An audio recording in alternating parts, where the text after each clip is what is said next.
Balanced Ballerinas here. Now this particular video was not originally filmed for YouTube, that's why it's vertical, but I thought I'd pop it up here because it's a nice little arm sequence, lots of deep breaths, lots of elongating through the shoulders and the back and the fingertips.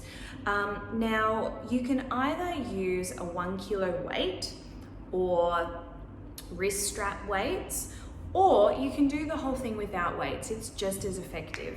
I actually suggest trying it without the weights first and then possibly adding a little 1 kilo dumbbell in each hand if you've got them. You could also use cans.